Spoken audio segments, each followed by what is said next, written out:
wherever you get your podcasts. And today we are welcoming Jessica Inskip. She is hello. She is the Director of Investor Research at stockbrokers.com. And today we're going to be talking about the 2025 investing landscape.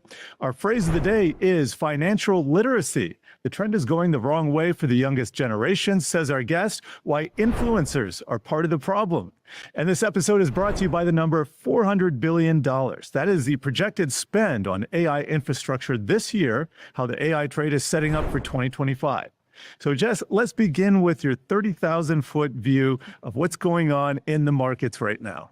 So I think we have a really big catalyst that we're going to end the year on, which is the Fed the Fed cut cycle. We want to be in an easing cycle.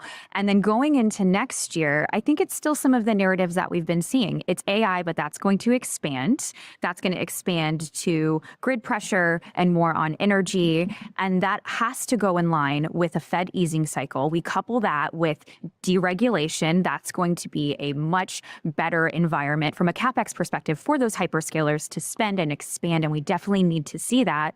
And then couple that with some headwinds that we could potentially have, which are those tariffs. I did a wonderful study going into the deep dive of Trump 1.0 to see what was happening with tariffs.